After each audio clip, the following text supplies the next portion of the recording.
Greetings comic lovers and welcome back to Casually Comics, the channel where we chat all things comics, from reviews of comics new and old to history to anecdotes to really wherever our whims take us.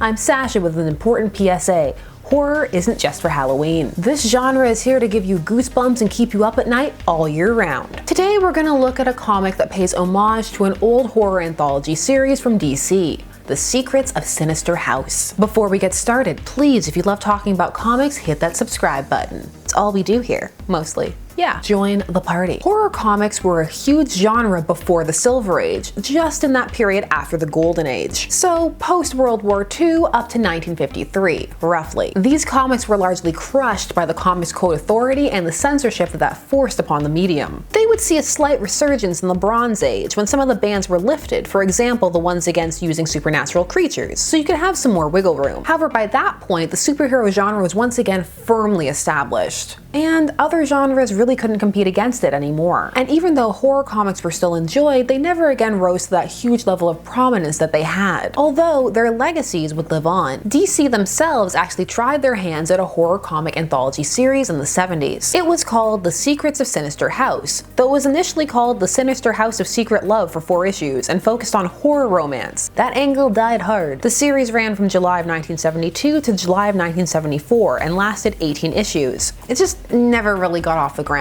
However, in 2019, the name and concept were mined for a new horror anthology book, this one taking horror concepts and applying them to DC characters. So just random one-shot stories featuring some of DC's characters, some in the main verse, some in other universes. Some are solid, most are okay, and a couple are just no, never again. There were 2 I really loved, and of those 2, I decided upon sharing the Green Lantern one with you, because I talk about Batman all the time. Also, it has a whole alien thing going on. So we're going to look at Green Lanterns in Fear 101, written by Che Grayson, with art by Miguel Mendoza, and colors by Bill Crabtree. It starts on page 63, and this comic doesn't give titles until when it feels like it.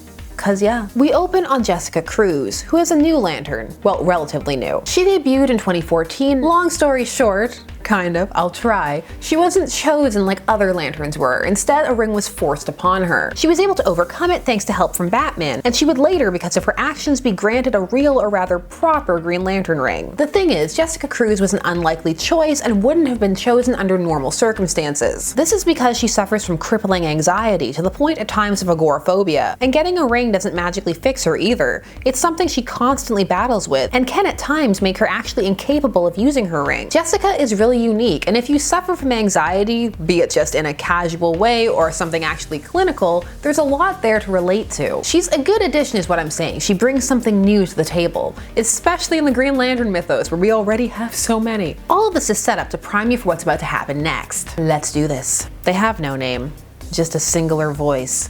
Worthless burden, you weak, pathetic thing. This is what it feels like inside my head. Her Lantern partner and best friend, Simon Baz, asks her to breakfast, but she just can't. It's all too much. But he's not judgmental, he understands, so he shows up and he brings breakfast. He brings breakfast to her. What's wrong? It's just these new anxiety meds aren't working. I got 0 sleep last night. I'm sorry. But Baz won't have any of that. And yes, he has the same name as a Rainbow Rowell character. Carry on. All my worlds are overlapping. He not only got her breakfast, but something amazing. He got them matching bracelets. Come on, who doesn't love a good matching bracelet? I can see you trying to be all mature, but inside your inner child wants that bracelet. Also, the bracelets are green, so they'll match their uniforms. He thought of all the things. However, then they get an alert for a Lantern emergency, a distress call that is nothing but screams. Simon asks Jessica if she's up to it, and she's all, yeah, totally, good to go. But her ring is actually only at 70%. This is because the ring, even if it's charged, still needs to be powered by your own will. The ring's charge at this point is really more of a narrative plot convenience point than an official rule, which has both its pros and its cons. The ship they find is drifting on a collision course. They go on board to look for survivors, but something's off. I think we're gonna have to break rule number 1 of being on a haunted spaceship. What's that? We're gonna have to split up. I really don't think that's a good idea. Simon vanishes and demons begin to come out of the woodwork. Then they too vanish, replaced by puddles of blood. Jessica, like any normal person, begins to panic. I can't do this. Not without Baz. For as long as I can remember. I've been crippled by fear. My fear whispers to me, and the anxiety kicks in. As she gets more and more anxious, her ring's power level drains more and more. And the creatures dart around her, whispering to her about her own personal demons, the things she calls herself. They drag her down into a pool of blood. My greatest fear is the thing that no one else can see.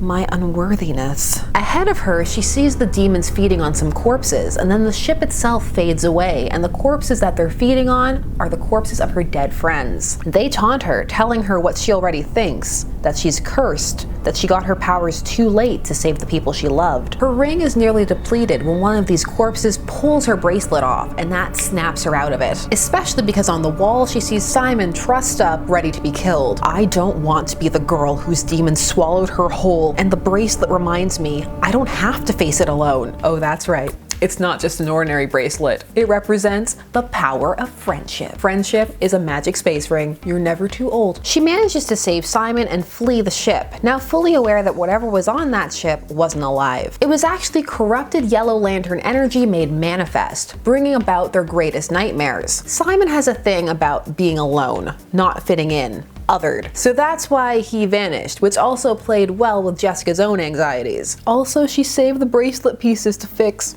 my heart. Baz is then able to convince her that they should go get pancakes. I like this story. It's to the point and builds up a decent amount of horror atmosphere for the time that it has. It also manages to double up on the psychological aspect because all of this is happening to Jessica. Though it does rely on you knowing who she is just a little bit, because if you just plop in, you're like, who's Jessica? What's going on with her? Oh, her friends are dead?